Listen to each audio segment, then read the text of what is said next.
Hello, fashion editor Georgina Evans here, talking about Moschino Autumn Winter 19. The show is slightly earlier this evening I should say, around 8:30 p.m. Here is my very exciting ticket. You can actually peel this off, and it's a bit of an indicator as to what the show was about. This is a price tag, and for Moschino Autumn Winter 19, it was all about The Price is Right, game show galore, play the Moschino game, which was super duper fun. The show was held in a convention centre, which is kind of a blank canvas for the amazing show that Moschino put on.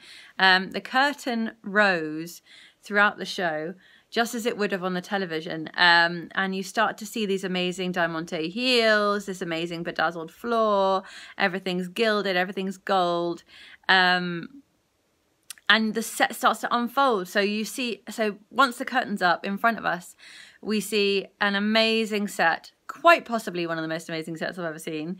And straight in front of me, I have a lovely skiing model in all white, a faux fur stole with a fox head on it, a glittery little look, and amazing snow boots, pretend skiing in the snow with a sign above her that says applause, as if we were on a game show. And to the right of her, I've got slot machines and three girls kind of QVC arming, modelling that, and they're in the slightly more ready-to-wear looks with slot machine jumpers and skirts and amazing heels. And then even further down the runway, if you can call it a runway, there's a car and girls kind of in the most fantastic diamante dresses, which are about midi length, some of them are floor length, with a big thigh-high split, modelling and relaxing over the car. Really amazing. I could see a kitchen set further down as well, and everything has a price tag. Everything's given their own little price tag, £8,000, £100, just as if you were playing the game. And so already it's this amazingly interactive, all-consuming set.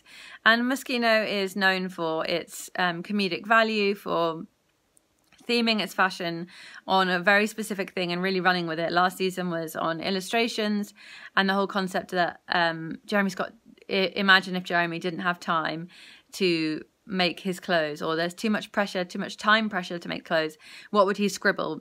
And there was less of a set last time. This season, undeniably blowout. The music by Michel Gaubert was also spectacular. I can't name any of the songs, but they felt so familiar that you just felt like you were sucked into this world, this televised fantasy.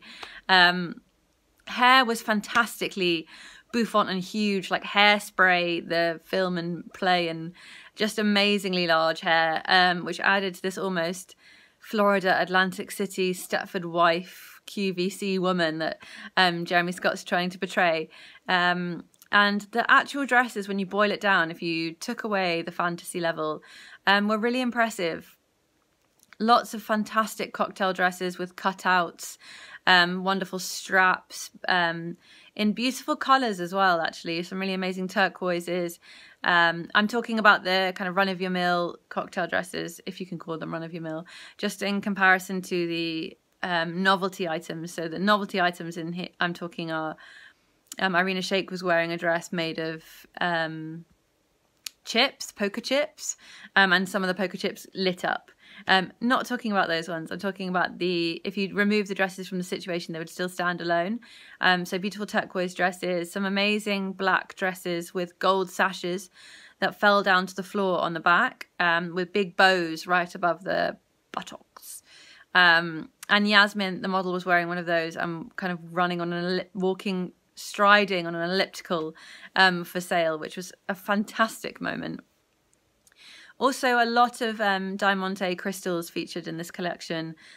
Crystal straps on little mini cocktail dresses, crystals lining the cutouts, necklaces, earrings, lots of crystals and diamonds, and playing up and really hamming up this idea of luxe, but tacky luxe, excess, and buy now and more. And actually, the first couple of looks were much more ready to wear, with denim jackets and skirts, all in money print. I think it was Kaia Gerber that was wearing the money print, and actually that's something I'm pretty sure Moschino have done before, but obviously fits perfectly well with this this theme and this collection.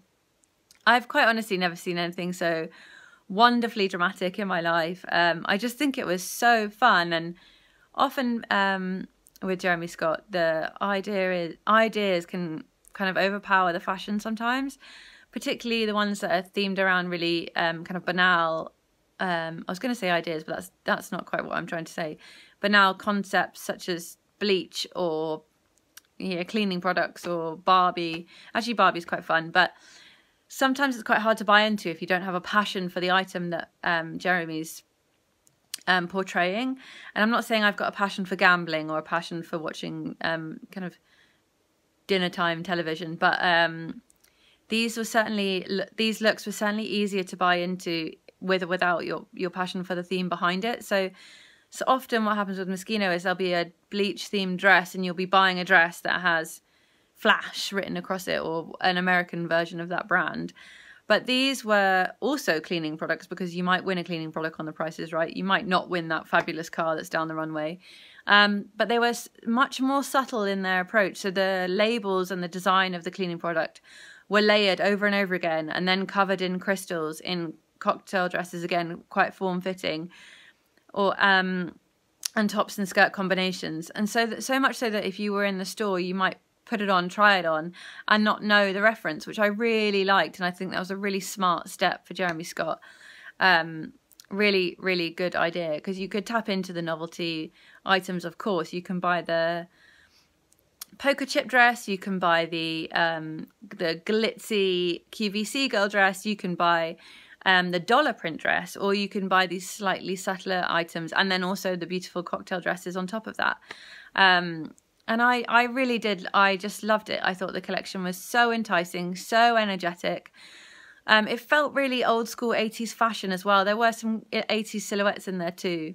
And certainly the hair felt very 80s, although I don't think 80s ever got that high. But it was just so entertaining and so fantastic. And I don't mean entertaining in the novelty sense. I mean genuinely entertaining. Everyone was smiling. And with great fashion, like actually when it boils down to it, really great fashion. A few novelty items that had everyone chuckling. A clutch that had a ready meal for one, kind of a dine. This kind of television would be on about 7 p.m. just when everyone's having their TV dinners. So the clutch with a TV dinner was hilarious, and I think that's a fantastically ugly clutch, because the dinner didn't look particularly enticing, I must say. And then this was taken into a cape, a huge cape, with a foil wrapped dinner, so kind of like a beefy stew, and then a pudding and peas and sweet corn. So super duper fun, and that's obviously adding to the novelty as well. But actually, when you boil it down, take away the novelties, some really fantastic fashion in there. And I was just thoroughly impressed. I thought it was really mind-blowingly fantastic, and to enter a fantasy like that is a welcome respite, I must say. And it's just so much joy. To have so much unabashed joy and style in a fashion show is really wonderful. So I commend you, Jeremy Scott, for bringing a smile to my face and joy to the evening. And thank you very much, Moschino. And thank you all for watching. Lots more reviews on the go coming soon. I have some first thing tomorrow. And so make sure you're subscribed to YouTube to watch them. And if you are watching on YouTube and you are pondering as to what these looks look like, go to Show Studio. You can see me talk, and then you can scroll down while I'm talking to see the images, to see the runway images.